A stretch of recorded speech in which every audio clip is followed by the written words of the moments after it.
Je suis rattaché à l'Institut de recherche pour le développement et je suis au CEPED à Paris. Avec Christophe Breca, nous suivons depuis 2005 l'ensemble des publications qui ont lieu sur la question de l'homosexualité en Afrique subsaharienne. On a vu émerger les premières enquêtes quantitatives à partir de 2004 au Sénégal. Et dans une réflexion sur les catégories qui sont créées, qui sont utilisées dans ces enquêtes, on s'est dit qu'il était intéressant de refaire un point sur l'ensemble de la littérature depuis maintenant 12 ans. On a donc, à partir de cette veille scientifique, identifié 92 références bibliographiques qui correspondent à 73 études et qui proposaient une mesure quantitative et documentée, c'est-à-dire que de la bisexualité, certaines publications ne précisant pas le mode de calcul. On a abouti à 133 mesures de la bisexualité et elles sont très variées. Suivant les études, va être mesurée l'orientation déclarée. Vous identifiez-vous comme homosexuel gay, bisexuel, hétérosexuel. Certaines études incluaient une proposition trans, pas d'autres. D'autres études incluaient une question sur l'identité de genre. Une autre dimension considérée, c'est le pôle d'activité sexuelle, pour reprendre une expression développée suite aux études en France en 92-93, et qui repose sur le sexe des partenaires sexuels sur une période de temps considérée. Certaines études considéraient la vie, d'autres les 5 dernières années, les 12 derniers mois, les 6 derniers mois, 3 mois, 2 mois, 1 mois, donc on a une grande variabilité d'indicateurs encore une fois. Enfin, le dernier point est de mesurer plutôt l'attirance et de demander aux individus, êtes-vous exclusivement attiré par les hommes, plutôt les hommes, autant les hommes que les femmes, exclusivement plutôt les femmes. En fait, on a une très grande variabilité des indicateurs, ça va de 2 à 99%, mais en synthèse, on peut dire que la part des bisexuels tels que mesurés en Afrique et quels que soient les indicateurs, sont plutôt plus importants que dans des enquêtes menées en Europe ou aux États-Unis, avec des choses plus marquées en Afrique de l'Ouest par rapport à l'Afrique australe, et notamment l'Afrique du Sud, mais l'Afrique du Sud est un pays particulier parce qu'on y a une communauté gay blanche qui est très proche en fait des pays occidentaux. Pour aller plus loin, on a voulu regarder la prévalence du VIH selon l'orientation sexuelle, donc comparer prévalence des hétéro-bi et prévalence des homosexuels exclusifs, encore une fois selon ces 3 dimensions, attirance sexuelle, orientation déclarée, pôle d'activité sexuelle, c'est la couleur des points qui vous sont présentés à l'écran. Pourquoi cette comparaison? Car il y a une croyance qu'on retrouve dans différentes enquêtes et dans une partie des populations que les bisexuels seraient plus exposés que les homosexuels exclusifs. Et c'est entre autres lié au fait qu'on a surtout fait de la prévention, on a surtout parlé de la transmission vaginale hétérosexuelle du virus et très peu de la transmission par voie rectale entre hommes dans les pays africains. Donc chacun de ces points représente une de ces mesures, c'est un odds ratio plus précisément. Les traits horizontaux indiquent les intervalles de confiance à 95%. Et pour comprendre ces chiffres, il faut regarder s'ils sont supérieurs ou inférieurs à 1. Quand un point est inférieur à 1, ça signifie que les bisexuels ont une prévalence moins élevée. Quand il est supérieur à 1, qu'ils ont une prévalence plus élevée que les hétérosexuels.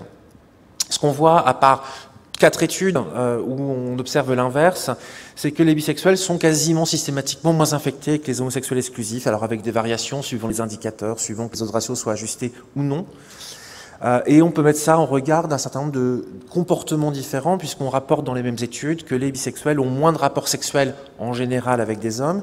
Ils ont surtout moins de rapports anoréceptifs, car ils sont plutôt les partenaires insertifs dans les relations, et il y a une grande différence d'exposition entre les deux modes. Enfin, ils ont souvent une entrée sexuelle avec un homme plus tardive et ont eu moins de partenaires masculins au cours de leur vie. Une seule étude rapporte des données d'incidence selon l'orientation. Elle a été menée au Kenya, avec une incidence de 5,8% personnes années parmi les hommes qui ont des rapports sexuels avec des hommes et des femmes, contre 35% pour les homosexuels exclusifs. Alors, on voit que les bisexuels sont moins exposés au VIH que les homosexuels exclusifs, entre autres parce que cela traduit une différence comportementale et de position dans les réseaux sexuels.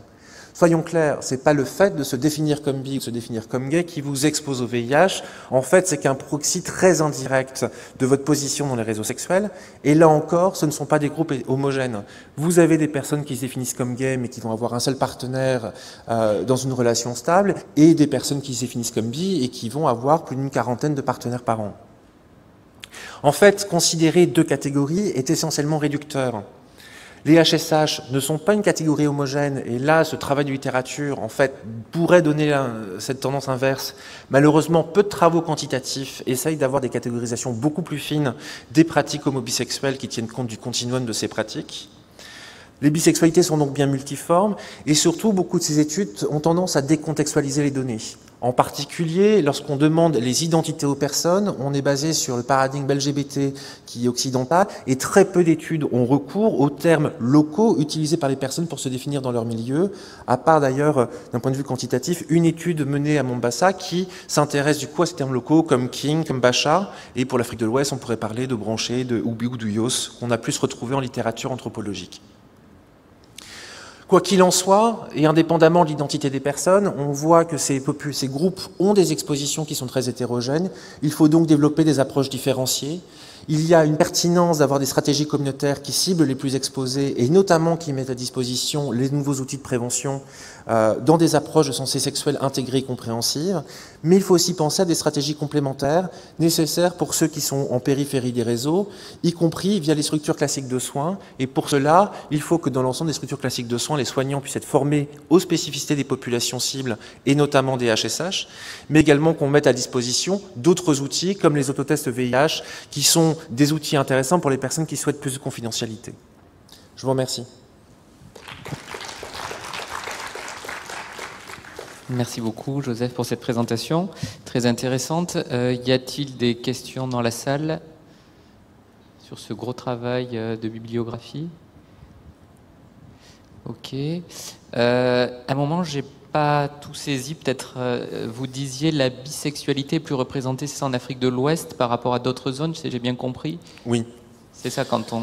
Alors, en fait, il faudrait creuser ça avec des travaux de contextualisation plus importantes. Mais de manière plus générale, on a des taux, quel que soit le type d'indicateur retenu, plus élevés en Afrique de l'Ouest par rapport à l'Afrique australe.